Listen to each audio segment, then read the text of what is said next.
And to this day, if you go to Greece on a tour, the tour guide will say these barbarian Persians almost captured Greece and extinguished the light of civilization, but of course we just made it and kept this torch burning, and so forth and so on. Now, every single important Greek playwright, almost, has a play called The Persians, or the Persians appear in it. All the Greeks talk about the Persians. You do not have a single Persian work talking about the Greeks. Not one single one. Because you look at what was going on at that time, the Persian Empire stretched from China to Greece. And Greece was a little country on the corners like Cuba and the United States. I mean, you hear about Cuba and Florida, but when you're in Montana, you only read about it in the newspapers. You don't think about Castro and Cuba. And nobody thought about this. When the Greeks were battling the Persians, there were 100,000 Greeks in the Persian army fighting against Greece. They were mercenaries. You did not have a single Persian fighting the Greek army against the Persians. And this was written by the Greeks. So you have a very, very different story going on.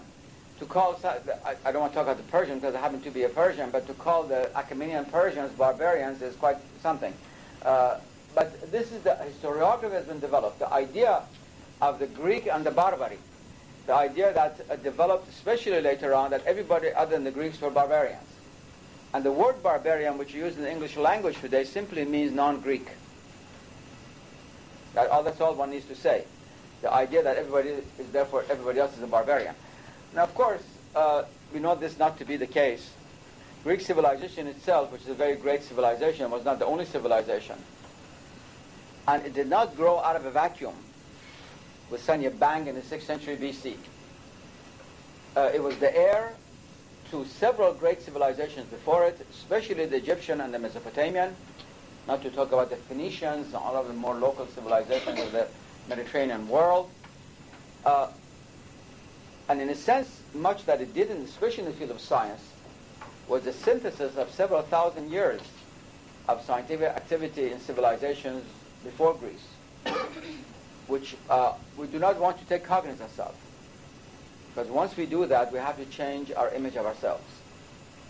As I told you, this great battle that's been going on for the last decade on American campuses on whether the origin of science is Greek or Egyptian, which has brought racial elements into it between the blacks and the whites in the United States, and all these things that are being written, all those debates that took place at Yale a few years ago that tore the campus apart, and you must have heard about it somewhere here and there, have to do with a very important point, that is a reappraisal of the West of itself.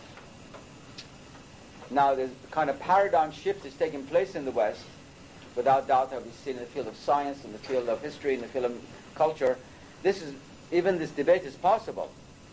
Otherwise, if you were a 19th century British gentleman sitting in India, the greatest work of Hindu art, 11th century, let's say, dance of Shiva, something like that, would be considered as sort of childish compared to some Greek statuary of the 4th century BC. It was not even considered to be serious art. All world art was considered to be non-consequential until Kumaraswamy and others brought out its meaning.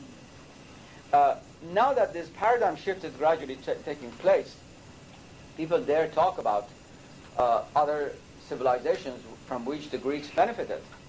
And all one has to do is to take Greece itself seriously, as I said before. That is, the Renaissance said Plato is a very great philosopher, Aristotle is a very great philosopher, down with all these Christian philosophers. We want to go back to the Greeks, independent of Christianity, not the Greeks integrated by Christianity. But nobody wanted to pay attention what Plato was saying.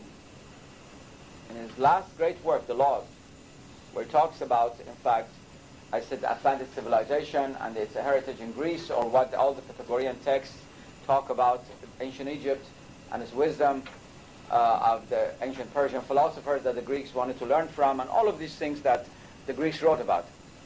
The Renaissance was interested in the Greeks, but not in what the Greeks had to say about themselves, which is quite interesting. And so almost all the films, everything you see about the Greeks, begins with the idea that Greeks invented rationalism. Rationalism is wonderful, therefore the Greeks were wonderful. The syllogism is fundamental to the understanding of how modern civilization in the West looks upon Greek civilization.